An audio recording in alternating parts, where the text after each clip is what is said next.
வணக்கம் வந்தனம் welcome to Ramesh RTC YouTube channel. நான் தான் உங்க ரமேஷ் ப்ரோ. ஸோ டுடே வந்து ஒரு இம்பார்ட்டன்டான டாபிக் தான் பார்க்க போறோம். ஸோ அப்படி என்ன ஒரு இம்பார்ட்டன்டான டாபிக் தான் எல்லாரும் யோசிச்சுட்டு இருக்கீங்க அப்படிதானே?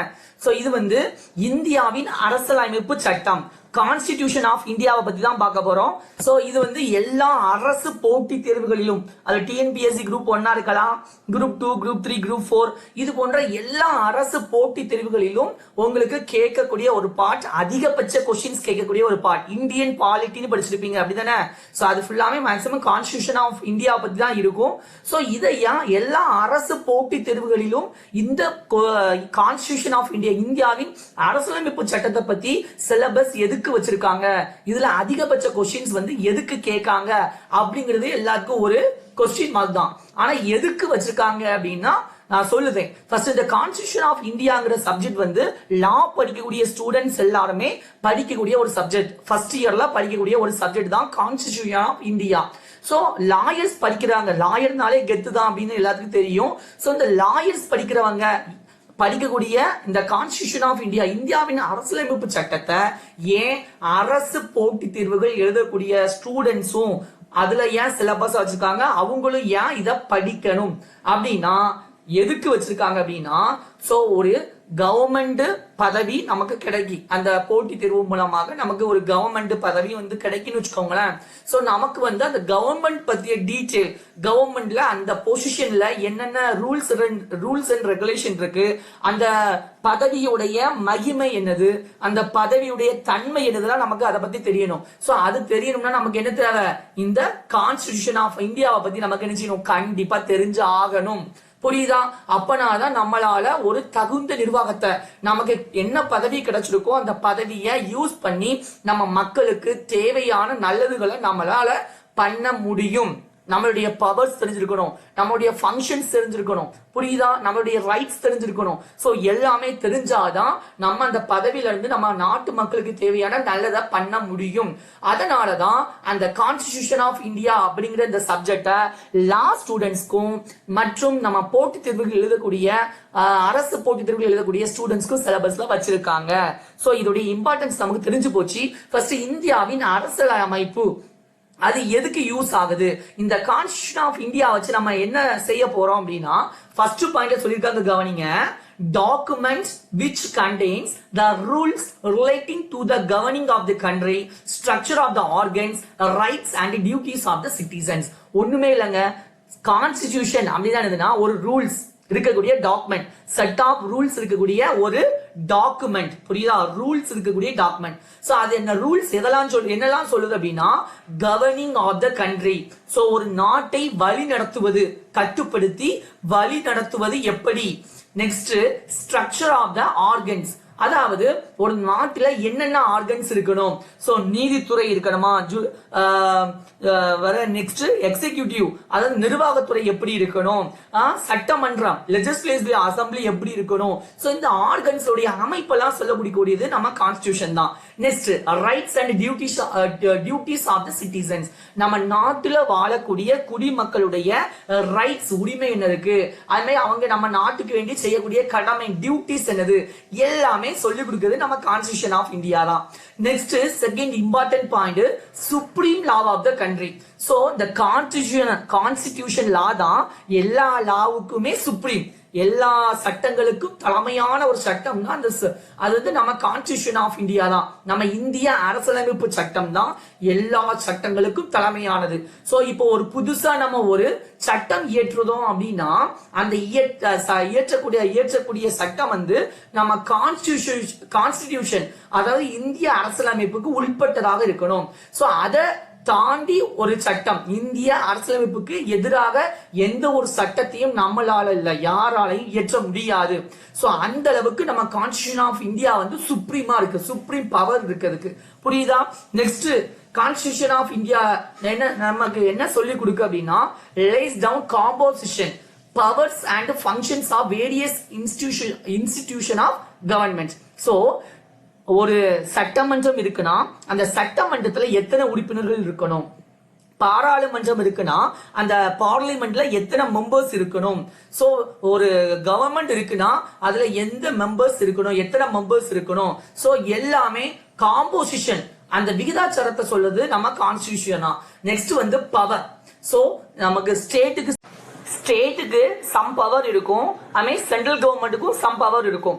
சோ யாருடைய பவர் எது வர அப்படிங்கிற பவர்ஸ், ஒவ்வொரு பொசிஷனுக்குள்ள பவர்ஸ், சிஎம்க்கு என்ன பவர் இருக்கு, பிஎம்க்கு என்ன பவர் இருக்கு, சோ அந்த பவர்ஸ் எல்லாமே சொல்லி கொடுக்கிறது எதுனா நம்ம கான்ஸ்டிடியூஷன் தான் சொல்லி கொடுக்கு. Next functions. சோ எப்படி ஸ்டேட் கவர்மெண்ட் எப்படி செயல்படணும், சென்ட்ரல் கவர்மெண்ட் எப்படி செயல்படணும், சோ இப்படி ஒவ்வொருத்தருடைய செயல்பாடுகளை பத்தி சொல்றதும் நம்ம கான்ஸ்டிடியூஷன் தான். So next point கவனிங்க, determines the relationship between the people and the country. So பொதுமக்களுக்கும் நாட்டுக்கும் இடையே உள்ள ரிலேஷன்ஷிப், தொடர்பு என்னது இருக்கு. சோ ஒரு அரசாங்கம் இருக்கு, மக்கள் இருக்காங்க, ரெண்டு பேருக்கும் என்னென்ன ரிலேஷன்ஷிப் இருக்கு. சோ அத பத்தி சொல்றதும் என்னதுன்னா நம்ம கான்ஸ்டிடியூஷன் ஆஃப் இந்தியா, நம்ம இந்திய அரசியலமைப்பு சட்டம் தான் அத பத்தி சொல்லுது. Next rights of citizens and limits on the power of the government. So ஏற்கனவே சொல்லியாச்சு, ரைட்ஸ் ஆஃப் சிட்டிசன்ஸ் ஒவ்வொரு குடிமக்களுடைய உரிமைகள் என்னது அத பத்தி சொல்லுது. Next limits on the power of the government. So ஒரு கவர்மெண்ட் அரசாங்கம் இருக்குன்னா கையில அரசாங்கம் கிடைச்சு போச்சுன்னு சொல்லி எதை வேணாலும் மக்கள் மேல திணிக்க முடியாது. அவங்களுக்குன்னு ஒரு பவர் லிமிட் இருக்கு, அவங்களுக்கு ஒரு லிமிட் இருக்கு. சோ அதை தாண்டி மக்களை எதையும் அவங்களால செய்ய முடியாது அப்படிங்கறத பத்திய விஷயத்தையும் நம்ம கான்ஸ்டிடியூஷன் ஆஃப் இந்தியா, நம்ம இந்திய அரசியலமைப்பு சட்டம் சொல்லி தருது. சோ கவர்மெண்ட் இருக்குன்னா அவங்களுக்கு பவர் இவ்வளவுதான் அப்படிங்கிற லிமிட்டை பத்தி சொல்ல கொடுக்கிறதும் நம்ம கான்ஸ்டிடியூஷன் தான். புரியுதா ஃப்ரெண்ட்ஸ்? சோ நெக்ஸ்ட் நம்ம என்ன பார்க்க போறோம்னா கிளாசிபிகேஷன் ஆஃப் கான்ஸ்டிடியூஷன் பத்தி தான் பார்க்க போறோம். சோ பார்க்கலாம், constitution of classification of constitution. இந்திய அரசியலமைப்பு சட்டத்துல என்னென்ன கிளாசிபிகேஷன் பிரிவுகள் இருக்குன்னு பார்க்கலாம். ஃபர்ஸ்ட் டைப் வந்து என்னதுன்னா return and unwritten constitution. So எழுதப்பட்ட மற்றும் எழுதப்படாத அரசியலமைப்பு சட்டம், இதுதான் முதல் டைப். சோ நம்ம இந்தியன் கான்ஸ்டிடியூஷன், இந்திய அரசியலமைப்பு சட்டம் ரிட்டனா அன்ரிட்டனான்னு பார்த்தா ரிட்டன். சோ நம்ம இந்திய அரசியலமைப்பு சட்டம் எழுதப்பட்ட ஒரு நீண்ட ஆவணம், அதுதான் நம்ம இந்திய அரசியலமைப்பு சட்டம். சோ வந்து இப்போ ஒரு போட்டி தேர்வுல கொஸ்டின் கேட்கறதா இருந்தா உலகத்திலேயே மிகவும் நீளமாக எழுதப்பட்ட முதல் இந்திய அரசியலமைப்பு சட்டம் கொண்ட நாடு அப்படின்னா நம்ம இந்தியா, அப்படிதான். புரியுதா?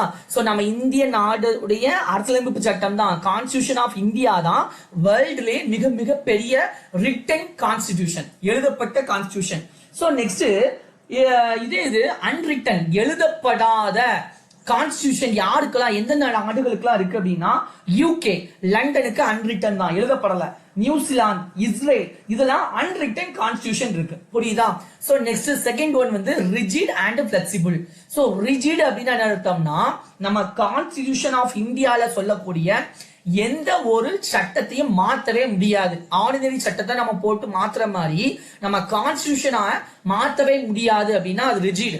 இதே பிளெக்சிபிள்னா நம்ம தேவைக்கு ஏத்தாப்புல கான்ஸ்டிடியூஷன் அணிஞ்சலாம், அரசியலமைப்பு சட்டத்தை மாத்திக்கலாம் அப்படின்னா பிளெக்சிபிள். சோ நம்ம இந்தியாவுடைய கான்ஸ்டிடியூஷன், இந்திய அரசியலமைப்பு சட்டம் கான்ஸ்டிடியூஷன் ஆஃப் இந்தியா ரிஜிடா பிளெக்சிபிளா அப்படின்னு பார்த்தோம்னா partly rigid partly flexible. So maximum rigid தான், மாத்தவே முடியாது. ஆனா ஒரு சின்ன பார்ட் அணிஞ்சலாம், மாத்திக்கலாம், ரெண்டுமே சேர்ந்து தான் நம்ம இன்ஸ்டிடியூஷன் கான்ஸ்டிடியூஷன் ஆஃப் இந்தியா வந்து இருக்கு. நெக்ஸ்ட் தேர்ட் ஒன் வந்து supreme and subordinate constitution. So supreme அப்படின்னு அர்த்தம்னா நம்ம கான்ஸ்டிடியூஷன் தான் தலையாயது, அதை தாண்டி எந்த ஒரு சட்டமும் நம்ம கான்ஸ்டிடியூஷனை என்ன செய்ய முடியாது, கட்டுப்படுத்த முடியாது அப்படின்னா அது சுப்ரீம். இதே சபார்டினேட் அப்படின்னா நம்ம கான்ஸ்டிடியூஷனை கட்டுப்படுத்துறதுக்கு இன்னொரு பெரிய ஹை அத்தாரிட்டி இருக்கு அப்படின்னா அது சபார்டினேட். சோ நம்ம இந்தியா கான்ஸ்டிடியூஷன், இந்திய அரசியலமைப்பு சட்டம் சுப்ரீமா சபார்டினேட்டா பார்த்தோம்னா சுப்ரீம். நம்ம இந்திய அரசியலமைப்பு சட்டம் வந்து இந்தியன் கான்ஸ்டிடியூஷன் வந்து சுப்ரீம். அதை தாண்டி எந்த ஒரு சட்டமும் நம்ம நாட்டுல கிடையாது. எந்த ஒரு சட்டம் புதுசா நம்ம இயற்றினாலும் அது இந்த கான்ஸ்டிடியூஷன் ஆஃப் இந்தியா, இந்திய அரசியலமைப்பு சட்டத்துக்கு உட்பட்டு தான் நம்ம இயற்ற முடியும். சரியா?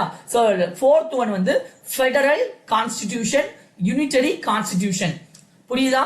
சோ ஃபெடரல்னா என்னது, யூனிட்டரினா என்னதுன்னு பார்க்கலாம். சோ ஃபெடரல் அப்படின்னா என்னது அப்படின்னா நிறைய ஸ்டேட்ஸ் இருக்கும், நிறைய ப்ரொவின்சஸ் இருக்கும். இப்போ நம்ம இந்திய நாடு எடுத்துக்கோங்களேன், அதுல ஸ்டேட்ஸ் இருக்கா, மாநிலங்கள், நிறைய மாநிலங்கள் இருக்கு, அப்படிதானே? ஆனா அது அவ்வளவுக்குமே கான்ஸ்டிடியூஷன் எத்தனை தான்? ஒண்ணுதான். அது வந்து கான்ஸ்டிடியூஷன் ஆஃப் இந்தியா தான், இந்திய அரசியலமைப்பு சட்டம் தான். சோ இந்தியாவில எத்தனை மாநிலங்கள் இருந்தாலும் அது அவ்வளவுமே எது கீழே வருது? ஒரே இந்திய அரசியலமைப்பு சட்டத்துக்கு கீழே வருது. இதுதான் ஃபெடரல். புரியுதா? சோ இது வந்து ஃபெடரல். இப்ப எக்ஸாம்பிளுக்கு இந்த ஃபெடரல்னா என்னதுன்னா, இதுதான் என்ன செய்யும் அப்படின்னா பவர்ஸ் அண்ட் ஃபங்க்ஷன்ஸ் வந்து டிவைட் பண்ணி கொடுக்கும். சென்ட்ரல் கவர்மெண்ட்டுக்கு என்னென்ன பவர் இருக்கு, ஃபங்க்ஷன் இருக்கு. ஸ்டேட் கவர்மெண்ட்டுக்கு என்னென்ன பவர் இருக்கு, ஃபங்க்ஷன் இருக்கு. இப்படி சென்ட்ரல் கவர்மெண்ட் ஒன்னு, ஸ்டேட் கவர்மெண்ட் ஒன்னு. சோ ஸ்டேட் கவர்மெண்ட் எத்தனை இருந்தாலும் சென்ட்ரல் கவர்மெண்ட் எத்தனை தான்? நமக்கு ஒண்ணுதான்.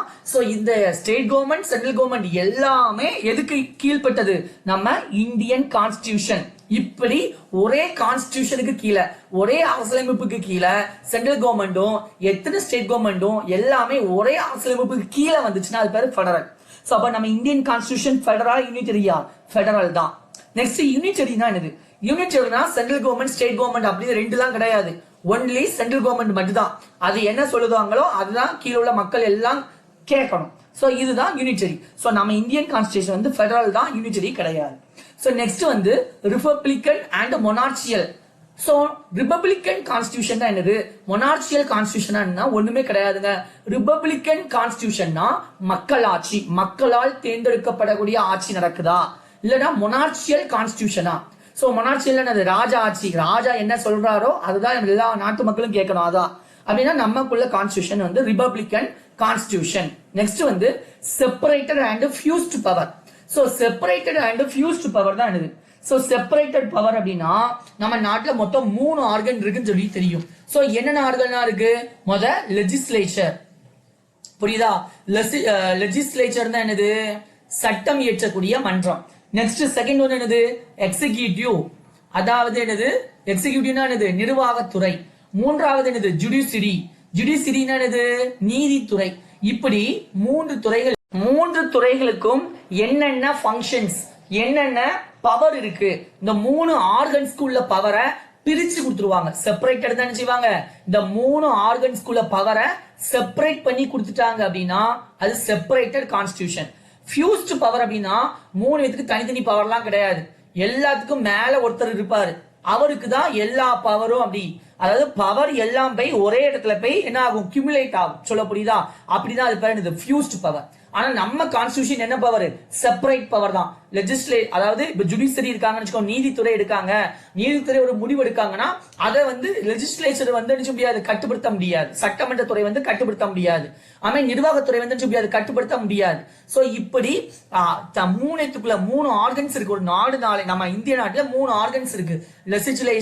லெஜிஸ்லேச்சர்னா சட்டமன்றம் சட்டங்களை ஏற்றக்கூடிய இது அமைப்பு. எக்ஸிகியூட்டிவ்னா நிர்வாக அமைப்பு. ஜுடிஷியரினா நீதி அமைப்பு. சோ 3 பேருக்கு என்னென்ன ஃபங்க்ஷன், என்னென்ன டியூட்டின்னு சொல்லி பவர் இருக்குன்னு சொல்லி செப்பரேட் பண்ணி கொடுத்துறது. சோ அதான் செப்பரேட்டட் கான்ஸ்டிடியூஷன். நமக்கு கான்ஸ்டிடியூஷன் வந்து செப்பரேட்டட். நெக்ஸ்ட் வந்து ஃபியூஸ்ட் அப்படின்னா பிரிச்சு கொடுக்காம அதிகாரம், பவர்ஸ் ஃபுல்லா ஒரே இடத்துல சேர்ந்து இருக்கும். அவர் என்ன சொல்றாரோ அதான் நம்ம கேட்கணும் அப்படின்னா அது ஃபியூஸ்ட் பவர். இதுதான் கிளாசிபிகேஷன் ஆஃப் இந்த கான்ஸ்டிடியூஷன். சோ இந்திய அரசியலமைப்பு சட்டத்துடைய பிரிவுகள் என்னென்ன டைப்ஸ் இருக்கு, என்னென்ன நாடு என்னென்ன இதை ஃபாலோ பண்றாங்க, அவ்வளவுதான். சோ நெக்ஸ்ட் நம்ம என்ன பார்க்க போறோம் அப்படின்னா இந்த இந்தியா கான்ஸ்டிடியூஷன் ஆஃப் இந்தியா, இந்திய அரசியலமைப்பு சட்டத்துடைய பேக்ரவுண்ட், பின்னணி, அது எப்படி உருவாச்சு, எதனால உருவாச்சு, யாரு உருவாக்குனாங்க, எதற்கு வேண்டி உருவாக்குனாங்க, அந்த ஹிஸ்டாரிக்கல் பேக்ரவுண்ட். அதாவது மேக்கிங் இந்தியன் கான்ஸ்டிடியூஷன். புரியுதா? So making of the Indian constitution அத பத்தி தான் நம்ம பார்க்க போறோம். பார்க்கலாமா? So historical background, making of the constitution, இந்திய அரசியலமைப்பு உருவான விதம், அதோடைய பின்னணியை பத்தி பார்க்கலாம். சோ அந்த பின்னணியை நான் எத்தனை பிரிவா பிடிச்சிருக்கேன்னா 5 பிரிவுகளா படிச்சிருக்கேன். 1600ல இருந்து 1765, 1765ல இருந்து 1858, மூன்றாவது பிரிவு வந்து 1858ல இருந்து 1919, நெக்ஸ்ட் 4வது பிரிவு வந்து 1919ல இருந்து 1935, நெக்ஸ்ட் வந்து 1935ல இருந்து 1947. இப்படி 5 பிரிவுகளாக நான் பிரிச்சிருக்கேன். சோ ஒவ்வொரு பிரிவையா நீங்க 3 பிரிவாவும் பிரிக்கலாம், 2 பிரிவாவும் பிரிக்கலாம். சோ வந்து நான் 5 பிரிவா பிரிச்சோம்னா இந்த ஈஸியா நம்ம பேக்ரவுண்ட ஈஸியா வந்து நம்ம தெரிஞ்சுக்கலாம். சோ நான் 5 பிரிவா பிரிச்சிருக்கேன். சோ இன்னைக்கு டுடே நம்ம பார்க்க போறது ஃபர்ஸ்ட் செக்ஷன் மட்டும்தான்.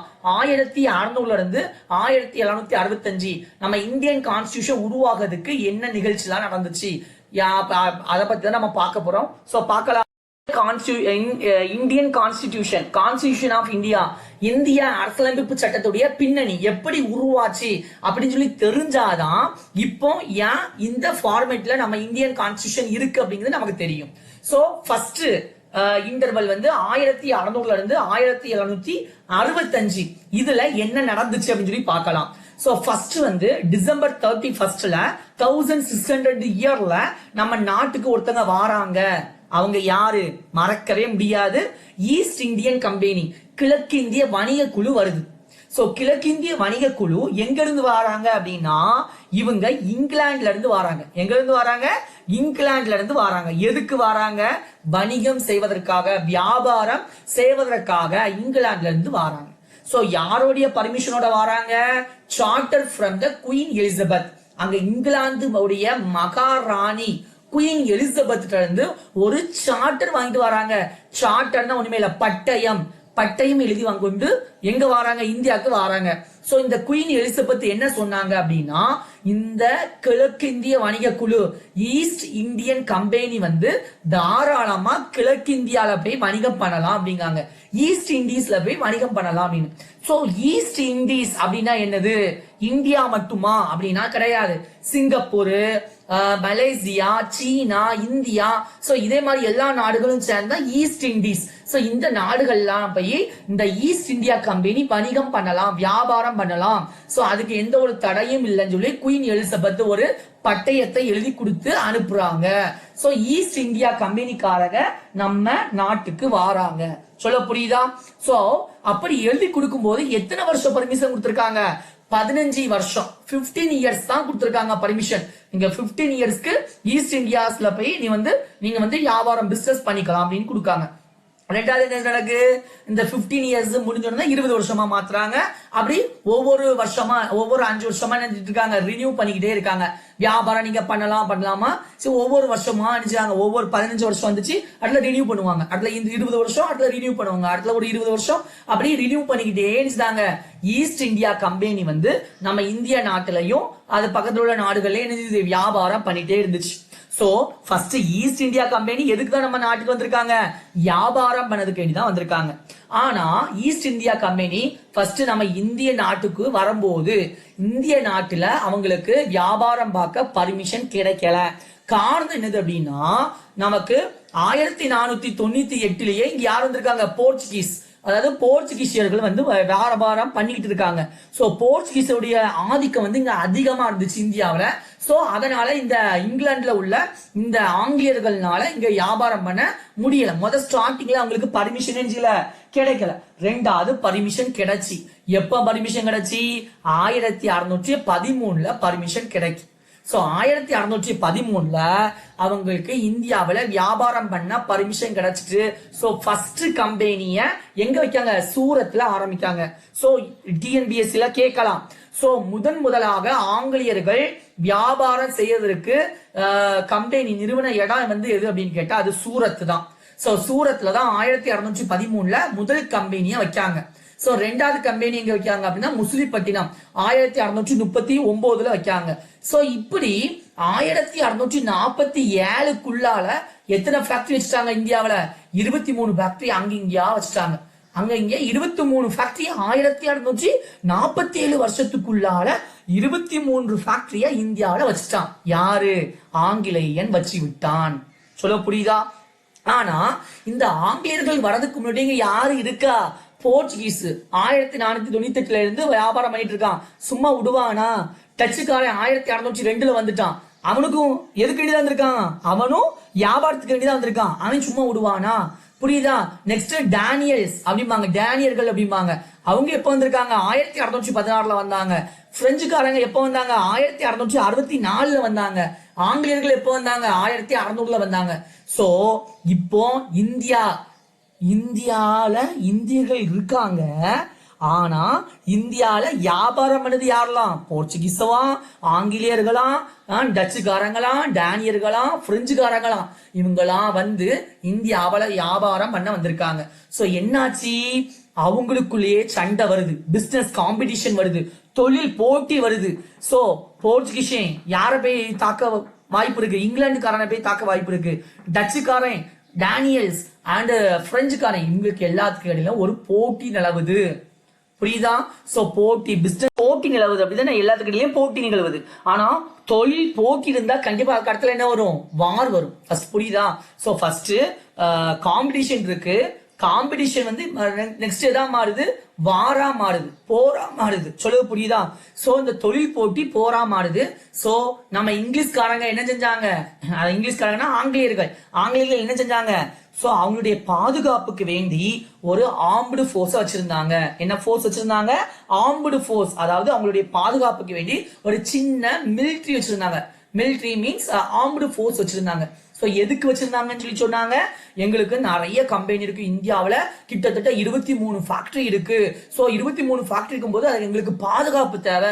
எங்களை வந்து இன்னும் போர்ச்சுகீசியர்ஸ் இருக்காங்க, டச்சுக்காரங்க இருக்காங்க, சோ பிரெஞ்சுக்காரங்க இருக்காங்க, எங்களை வந்து தாக்குறதுக்கு சான்ஸ் இருக்கு. சோ எங்களுக்கு வந்து ஒரு மிலிட்டரி பவர் இருக்கணும் அப்படின்னு சொல்லிட்டு ஒரு மிலிட்டரி ஃபோர்ஸ், ஒரு சின்ன ஒரு ஸ்மால் ஆர்ம்டு ஃபோர்ஸை கையில வச்சுக்கிட்டாங்க. சோ வச்சுக்கிட்டாச்சு. சோ இதனால என்ன நடந்துச்சு? நெக்ஸ்ட் மிலிட்டரி ஃபோர்ஸ் வச்சாச்சு. நெக்ஸ்ட் என்ன நினைக்காங்க அப்படின்னா, நமக்கு வந்து இந்தியால வந்து என்ன வேணும்? இந்தியாவில வந்து நமக்கு வந்து கொஞ்சம் இடங்கள் வந்து நம்ம கைவசம் இருந்துச்சு அப்படின்னா யாராலையும் நம்மள ஒன்னும் செய்ய முடியாதுன்னு யோசிக்காங்க. சோ என்ன செய்தாங்க அப்படின்னா ஒரு 3 இடங்களை கைப்பற்றுவாங்க. எதெல்லாம்? சென்னை, பாம்பே, கல்கட்டா. இந்த 3 இடங்களையும் யாரு கைப்பற்றா? நம்ம ஈஸ்ட் இந்தியன் கம்பெனி, கிழக்கிந்திய வணிக குழு, இவங்க தான் கைப்பற்றாங்க. சோ எப்படி கைப்பற்றாங்க? நேரடியா போர் போட்டாங்களா? நேரடியா போர்ல சண்டை போட்டு கைப்பற்றினாங்களா? ஏன்னா எப்படி கைப்பற்றாங்க அப்படிங்கிறது பார்க்கணும். இந்த ஈஸ்ட் சொல்லுவாங்களா, வேலைன்னு வந்துட்டா வெள்ளக்காரன் அப்படிம்பாங்களா? சோ வெள்ளக்காரன் அவனுடைய புத்தியை காமிக்கான். எப்படி? சென்னை, இந்த சென்னை வந்து மிந்தி எப்படி சொல்லுவாங்கன்னா மெட்ராஸ்ன்னு சொல்லுவாங்க. சோ இந்த மெட்ராஸை எப்படி கைப்பற்றினாங்க அப்படின்னா, நம்ம சந்திரகிரி மன்னன் ஒருத்தர் இருந்தாரு. அப்போ அந்த மெட்ராஸ் மாகாணத்தை ஆட்சி செஞ்சவர் நம்ம நாட்டுல உள்ளவர் சந்திரகிரி மன்னர் அப்படிம்பாங்க. அந்த சந்திரகிரி மன்னர்கிட்ட இருந்துதான் யாரு வாங்குறா அப்படின்னா, அப்போ ஜெனரலா இருந்த அந்த கம்பெனி இருக்குல்ல, ஈஸ்ட் இந்தியா கம்பெனி, அதோடைய ஜெனரலா இருந்த பிரான்சிஸ்டே வாங்குறாரு. யார் வாங்குறாரு? பிரான்சிஸ்டே வாங்குறாரு. சோ இந்த பிரான்சிஸ்டே எப்போ எந்த வருஷம் வாங்கினாரு அப்படின்னா 1639 வாங்குறாரு. புரியுதா? சோ சென்னை எப்படி இந்த ஆங்கிலேயருக்கு போகுது? இந்த சந்திரகிரி மன்னர்கிட்ட இருந்து யார் வாங்குதா? இந்த பிரான்சிஸ்டேங்கிறவரு 1639 வாங்குதாரு. வாங்கி அந்த மெட்ராஸ்ல என்னத்தை கட்டுறாரு? செயின்ட் ஜார்ஜ் கோட்டை. என்ன கோட்டை? செயின்ட் ஜார்ஜ் கோட்டையை கட்டுறாரு. நெக்ஸ்ட் இப்படி அப்ப சென்னை யாருக்கு கையில போயிடுச்சு? நம்ம பிரிட்டிஷ்காரங்க கையில போயிடுச்சு. ரைட்டா? நெக்ஸ்ட் பாம்பே.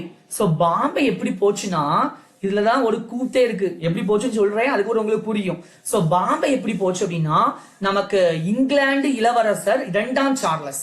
யாரு? இங்கிலாந்துல உள்ள இளவரசர் 2ஆம் சார்லஸ். அந்த சார்லஸ் 2 வந்து யார மேரேஜ் பண்றாரு அப்படின்னா, மேரேஜ் வித் போர்ச்சுகீசிய இளவரசி கேத்ரின். புரியுதா? சோ சார்லஸ் 2 அவர் எந்த நாட்டுல உள்ளவர்? இங்கிலாந்துல உள்ளவர். இங்க போர்ச்சுகீசியுடைய இளவரசி கேத்ரின். யாரு? கேத்ரின் ஒருத்தவங்க இருக்காரு, அவங்க போர்ச்சுகல்ல உள்ளவர் இளவரசி. சார்லஸ்ங்கிறவர் இங்கிலாந்துல உள்ளவர், கேத்ரின்ங்கிறவங்க போர்ச்சுகீஸ்ல உள்ளவங்க. இவங்க 2 பேரும் மேரேஜ் பண்றாங்க. எப்போ அந்த மேரேஜ் பண்ணதுனால அந்த முதல்ல நம்ம நாட்டை ஆட்சி பண்ணது யாரு? போர்ச்சுகீசியங்க தானே. போர்ச்சுகீசியம் எத்தனை வருஷம் வந்துட்டாங்க? 1498 வந்துட்டாங்க. சோ அந்த போர்ச்சுகீஸுங்க கையில தான் என்ன இருந்துச்சு? பாம்பே இருந்துச்சு. ஆனா பாம்பே எந்த நாட்டில் உள்ள பகுதி? நம்ம இந்திய நாட்டில் உள்ள பகுதி தான் பாம்பே. ஆனா அந்த பாம்பே ஃபர்ஸ்ட் யார் கைவசம் இருந்துச்சு? போர்ச்சுகல் கைவசம் இருந்துச்சு. போர்ச்சுகீசியங்க கைவசம் இருந்துச்சு. சோ இந்த போர்ச்சுகல் கைவசம் இருந்த அந்த பாம்பேய அவங்களுடைய இளவரசி கேத்ரீனை இந்த இங்கிலாந்துல உள்ள இளவரசர் சார்லஸ் 2 கல்யாணம் பண்ணதுனால அவங்களுக்கு வரதட்சணையா சீதனமா பாம்பேயை யார் கொடுத்துருதா? இந்த போர்ச்சுகல்காரங்க இங்கிலாந்துக்காரங்களுக்கு கொடுத்துருந்தாங்க. யார் வீட்டு சொத்தை யார் ஆட்டையை போட்டுறா பாருங்க. இந்தியாவில் உள்ள பாம்பேய எவனோ போர்ச்சுகல்காரன் எங்கேயோ இருந்த இங்கிலாந்துக்காரனுக்கு தார வைக்கானும். எப்படி பாருங்க நடந்திருக்கு பாருங்க. சோ இப்போ பாம்பே யார் கையில வந்துட்டு, இங்கிலாந்துக்காரங்க சார்லஸ் II இளவரசர் கையில வந்துட்டு.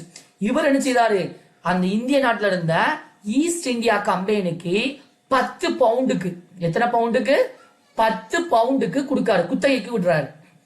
சோ சென்னையும் ஈஸ்ட் இந்தியன் கம்பெனிக்கு வந்துட்டு, பாம்பேயும் ஈஸ்ட் இந்தியன் கம்பெனிக்கு வந்துட்டு. Next last one Calcutta. Last but not least அப்படின்னு சொல்லலாம். ஏன்னா கல்கட்டா வச்சுதான் நம்ம இந்திய திருநாட்டையே ஆங்கிலேயர்கள் கைப்பற்றினது. சோ கல்கட்டாவை ஈஸ்ட் இந்திய கம்பெனிக்காரங்க எப்படி கைப்பற்றினாங்கன்னு பார்க்கலாம். சரியா? சோ ஃபர்ஸ்ட் எப்படி இருந்துச்சு அப்படின்னா, இந்த கல்கட்டால ஒரு 3 வில்லேஜ் தான் கைப்பற்றினாங்க. சோ அது என்னென்ன வில்லேஜ்னு பாத்துக்கலாம். கல்கட்டால என்னென்ன வில்லேஜ கைப்பற்றினாங்கன்னு பார்க்கலாம். ஃபர்ஸ்ட் வில்லேஜ் வந்து சுதுநிதி அப்படின்னு ஒரு வில்லேஜ். என்ன வில்லேஜ்? சுதுநிதி அப்படின்னு ஒரு வில்லேஜ். ரெண்டாவது இன்னொரு வில்லேஜ் வந்து கோவிந்தப்பூர். என்ன வில்லேஜ்? கோவிந்தப்பூர் அப்படிங்கிற ஒரு வில்லேஜ். நெக்ஸ்ட் இன்னொரு வில்லேஜ் வந்து கலிகோட்டா. என்ன வில்லேஜ்? கலிகோட்டா. இப்படி 3 வில்லேஜ். இந்த சுதுநிதி, கோவிந்தப்பூர், கலிகோட்டா, இந்த 3 வில்லேஜும் கல்கட்டால இருக்கு. அந்த கல்கட்டால இருந்த வங்காள நவாப், அப்ப இருந்த வங்காள நவாப் வந்து இந்த 3 வில்லேஜும் யாருக்கு கொடுத்துட்டாங்க? நம்ம ஈஸ்ட் இந்தியா கம்பெனிக்கு கொடுத்துட்டாங்க. சோ கொடுத்த உடனே கல்கட்டால நம்ம ஈஸ்ட் இந்தியா கம்பெனிக்காரங்க ஒண்ணு கட்டுறாங்க. என்ன கட்டினாங்க? வில்லியம் கோட்டை. என்ன கட்டினாங்க? வில்லியம் கோட்டையை கட்டுறாங்க. புரியுதா? சோ சென்னையில என்ன கட்டினாங்க? செயின்ட் ஜார்ஜ் கோட்டையை கட்டினாங்க. கல்கட்டால இப்ப என்ன கட்டுறாங்க? வில்லியம் கோட்டைய கட்டுறாங்க. சொல்ல புரியுதா? சோ கெட்டியாச்சு எல்லாம். அப்போ இப்போ நம்ம ஆங்கிலேயர் கையில சென்னை போயிடுச்சு, பம்பாய் போச்சு, கல்கத்தா 3 வந்து போயிடுச்சு. அப்ப இவங்களுக்கு கொஞ்சம் திமிரு கூடுமா கூடாதா? சோ ஆங்கிலேயர்களுக்கு ஒரு கெத்து வந்துட்டு, திமிரு வந்துட்டு. அந்த திமிர்ல அவங்க ஒரு சின்ன ஒரு ஆர்ம்டு ஃபோர்ஸ் வச்சிருந்தாங்க, மிலிட்டரி ஃபோர்ஸ். எதுக்கு வேண்டி வச்சிருந்தாங்க? அவங்களுடைய பாதுகாப்புக்கு வேண்டி வச்சிருந்தாங்க. அப்படிதானே? அப்படிதான் சொன்னாங்க. நெக்ஸ்ட் இந்த 3 சென்னை, பாம்பே, கல்கட்டா, இந்த 3 கைப்பற்றின உடனே நம்ம ஆளுக்கு திமிரு கூடி கர்நாடக போர் நடக்கு. ஒரு கர்நாடக போர் 1, கர்நாடக போர் 2, கர்நாடக போர் 3 நடக்கு. சோ என்ன நடக்குன்னு பார்க்கலாம். கர்நாடக வார்ஸ் நடக்கு. கர்நாடக போர் எப்ப இருந்து எப்ப நடக்கு? 1746 இருந்து 1763 வரை கர்நாடக வார் நடக்கு. கர்நாடக போர் 1, கர்நாடக போர் 2, கர்நாடக போர் 3, இப்படி 3 கர்நாடக போர் நடக்கு. யாருக்கு இடையில நடக்கு? ஏற்கனவே 3 சென்னை, பாம்பே, கொல்கட்டா, அந்த 3 யார் வச்சுக்கிட்டா? ஆங்கிலேயர்கள், பிரிட்டிஷ்காரங்க. அந்த பிரிட்டிஷ்காரங்களுக்கும் பிரெஞ்சுக்காரங்க அப்பதான் வந்தாங்க, பிரெஞ்சுல உள்ளவங்க, அந்த பிரெஞ்சுக்காரங்களுக்கு இடையில தான் இந்த கர்நாடக வார் நடக்கு. சோ இந்த கர்நாடக வார்ல யார் ஜெயிச்சிட்டா? எப்போதும் போல இந்த பிரிட்டிஷ்காரங்க ஜெயிச்சிட்டாங்க. அப்ப இன்னும் அவங்களுக்கு திமிரு கூடுமா கூடாதா? கூடும். அப்படி இந்த கர்நாடக வார்ல பிரிட்டிஷ்காரங்க ஜெயிச்சதுனால அவங்களுக்கு வங்காளம் முழுமையா சொந்தமாயிடுது. புரியுதா? பெங்கால். சோ பெங்கால் வந்து முழுமையா நினைச்சது சொந்தமா ஆக்கிடுதாங்க.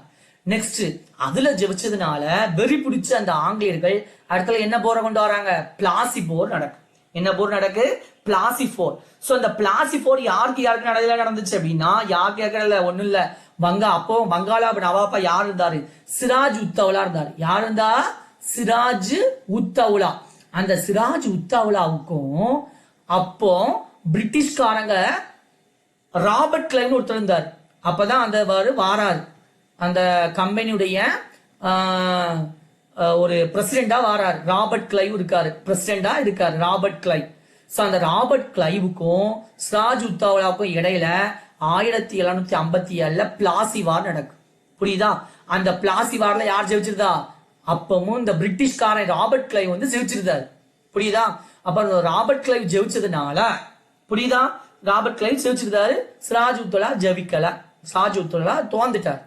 அப்ப அதுக்கடுத்து அதோட விடல, பிரிட்டிஷ்காரங்களுக்கு இன்னும் திமிரு கூடுது. சோ பிரிட்டிஷ்காரங்க அடுத்தல என்ன வார் போடுதான்? பக்சார் போர். பக்சார் வார் எப்போ வருது? 1764. யாருக்கு இடையில நடக்கு? இந்த மீர் காசிம், ஷா ஆலம், முகலாய அரசர்கள், இவங்களுக்கும் பிரிட்டிஷ்காரங்களுக்கு இடையில இது நடக்கு. மறுபடியும் சொல்றேன், பக்சார் வார் யாருக்கு இடையில நடக்கு? மீர் காசிம், ஷா ஆலம், முகலாய அரசர்களுக்கும் அந்த பிரிட்டிஷ்காரங்களுக்கு இடையில நடக்கு. அதுலயும் யார் தான் ஜெயிக்கா?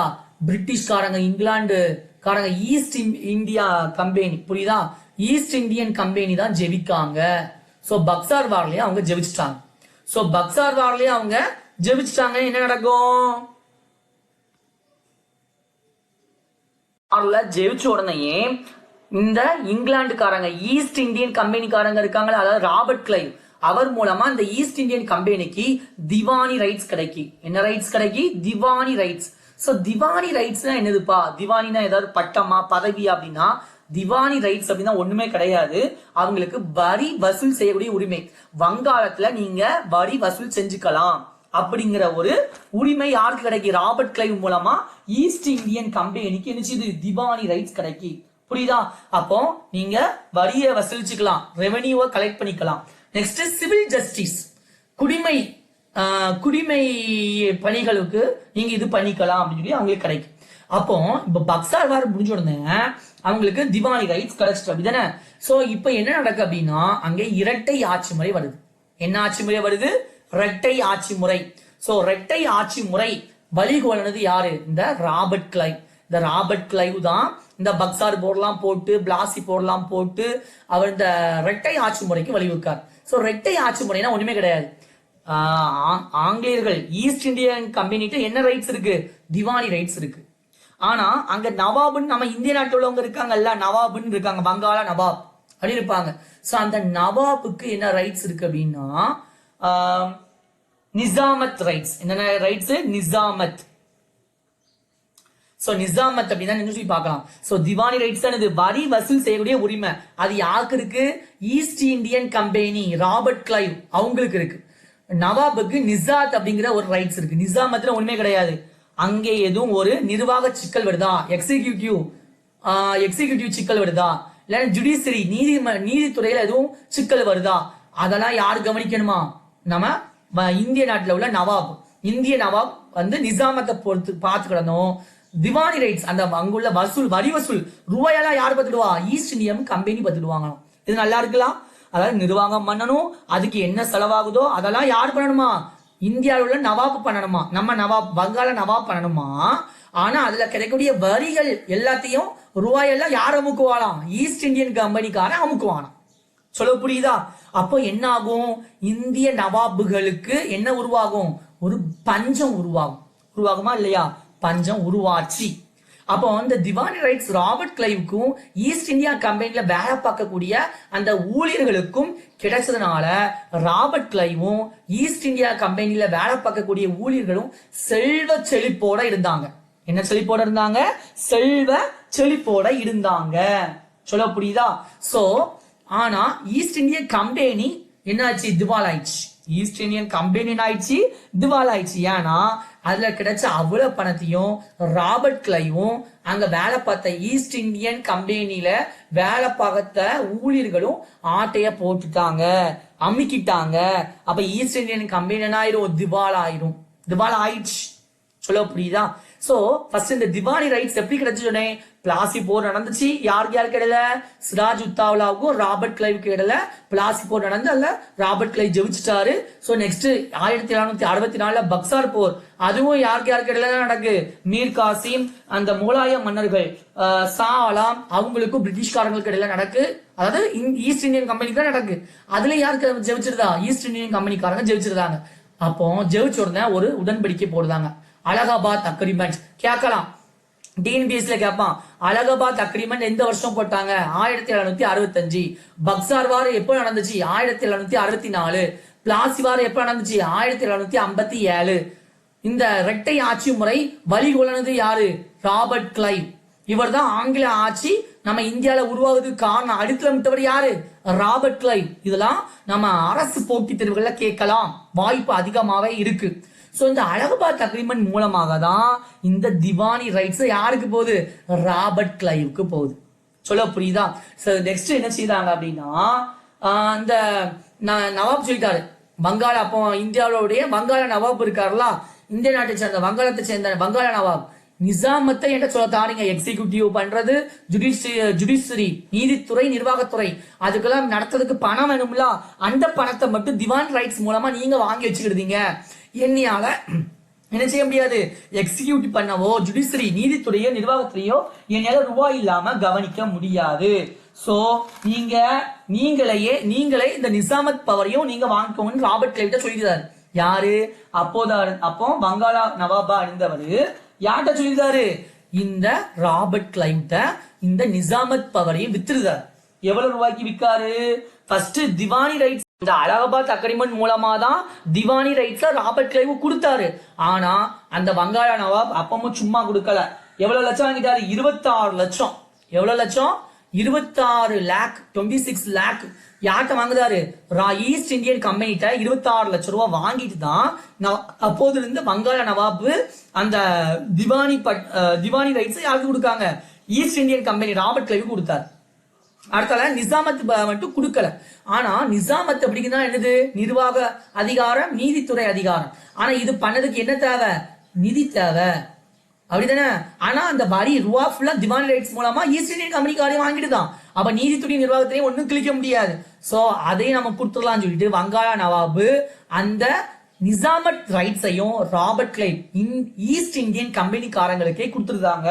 எவ்வளவு ரூபாய்க்கு கொடுக்காங்க, 53 லட்சத்துக்கு. எவ்வளவு லட்சத்துக்கு, 53 லேக், 53 லேக்கு கொடுத்துருக்காங்க. சோ இது மூலமாக இந்த அப்போ நிசாமத் பவரும் பேச்சு, திவானி பவரும் பேச்சு. அதன் மூலமாக இந்த ஈஸ்ட் இந்தியா கம்பெனிக்காரனுக்கு கிடைச்ச பகுதிகள் என்னலாம் அப்படின்னா 3 பகுதிகள் கிடைக்கும். அதாவது பாப் அப்படின்னு சொல்லி ஈஸியா ஞாபகம் வச்சுக்கலாம்.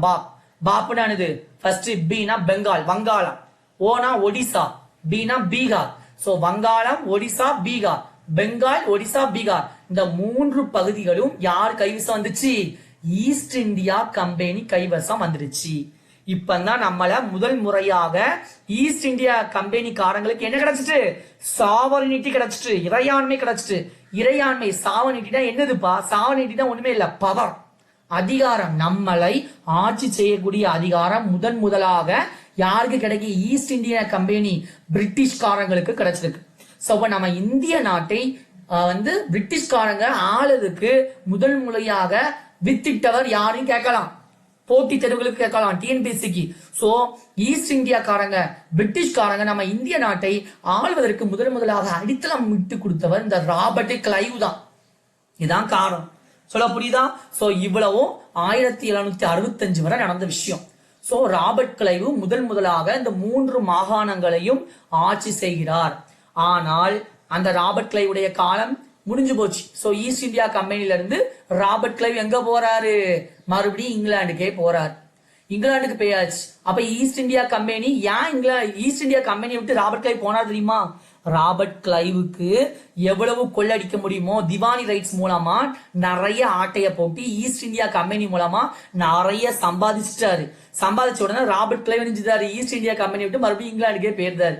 அவர் ஃபர்ஸ்ட் ஒரு ரைட்டரா வந்தாரு, ஒரு எழுத்தாளரா வந்தவர் இந்தியா விட்டு திரும்பி போகும்போது இங்கிலாந்து நாட்டையே வாங்குற அளவுக்கு சொத்து சேர்த்துட்டு போயிட்டாரு. ஆனா ஈஸ்ட் இந்தியா கம்பெனி இருக்குல்ல, அந்த ஈஸ்ட் இந்தியா கம்பெனி மட்டும் நஷ்டத்துல இருந்துச்சு. காரணம் இங்க உள்ள அவ்வளத்தையும் கொள்ளையடிச்சுட்டு போயிட்டாங்க. ராபர்ட் கிளைவும் அந்த ஈஸ்ட் இந்தியா கம்பெனி வேலை பார்த்த ஊழியர்கள் எல்லாரும் கொள்ளையடிச்சுட்டு போயிட்டாங்க. இப்ப ஈஸ்ட் இந்தியா கம்பெனி நஷ்டத்துல இருக்கு அப்படின்னு சொல்லிட்டு அடுத்தல ராபர்ட் கிளைவ் போனோம்னா அடுத்தல இன்னொருத்தர் வாராரு. அது யாரு? Warren Hastings. அடுத்தல யார் வாராரு? வாரன் ஹேஸ்டிங்ஸ் வாராரு. சொல்ல புரியுதா? சோ வாரன் ஹேஸ்டிங்ஸ் உடைய வருகை. சோ அவர் பாக்காரு. அவர் எத்தனை வருஷம் வாராரு அப்படின்னா 1772 வாராரு. எத்தனை வருஷம் வாராரு? 1772 வாராரு. ஈஸ்ட் இந்தியா கம்பெனி பாக்காரு. பார்த்த உடனே இங்க அவருக்கு ஒரு அதிர்ச்சி. பார்த்தா ஈஸ்ட் இந்தியா கம்பெனில எந்த ஒரு லாபமும் இல்ல, நஷ்டத்துல ஓடுறா கணக்கு இருக்கு. நம்பவே முடியல. ஏன் நம்ப முடியல? ராபர்ட் கிளைவ் ஒரு சாதாரண எழுத்தாளரா வந்தாரு. இப்ப இங்கிலாந்துல அவர் ஒரு இங்கிலாந்து நாட்டையே கைப்பற்ற அளவுக்கு, வாங்குற அளவுக்கு அவருக்கு சொத்து இருக்கு. அது சொத்து எது மூலமா தான் வந்திருக்க முடியும்? ஈஸ்ட் இந்தியா கம்பெனி மூலமா தான் வந்திருக்க முடியும். ஆனா ஈஸ்ட் இந்தியா கம்பெனி பாக்குற வாரன் ஹேஸ்டிங்ஸ் அடுத்த ஒரு பிரசிடென்டா யார் வாரா? ஈஸ்ட் இந்தியா கம்பெனியுடைய பிரசிடென்டா வாரன் ஹேஸ்டிங்ஸ் வாராரு.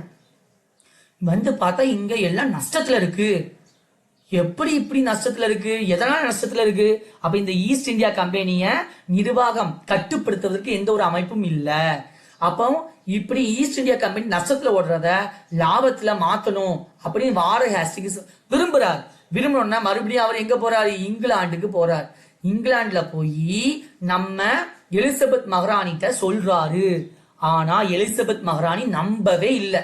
சோ அப்போ போய் சொல்றீங்க நீங்க கம்பெனி நஷ்டத்துல ஓடுதுன்னு. நம்ம இந்தியாவில இப்போ ஒரு கதைகள் போயிட்டு இருக்கு தெரியுமா? சில கம்பெனி வந்து நஷ்டத்துல ஓடுற மாதிரி கணக்கு அமைப்பாங்க. யார்கிட்ட? கவர்மெண்ட். எதுக்கு வேண்டி? இன்கம் டேக்ஸ் கட்டணும் அப்படின்ட்டு நஷ்டத்துல ஓடுற மாதிரியே கணக்கு அமைப்பாங்க. ஆனா லாபத்துல ஓடி இருக்கும், லாபம் சம்பாதிச்சிருப்பாங்க. அதே மாதிரி நஷ்டத்துல இருக்கா இல்லையா, லாபத்துல இருக்கா, எதுல இருக்கு, உண்மையான நிலைமை என்னன்னு சொல்லி இங்கிலாந்து எலிசபெத் ராணி வந்து ஒரு குழுவை இந்தியாவுக்கு அனுப்புறாங்க செக் பண்ணதுக்கு. புரியுதா? சோ அத நம்ம நெக்ஸ்ட் பார்ட் வீடியோல பார்க்கலாம். சோ இதுவரை முதல் ஃபர்ஸ்ட் பீரியட் நமக்கு எதுல இருந்து இதுவரை நமக்கே தெரியும், ஆல்ரெடி சொல்லிருக்கோம்ல.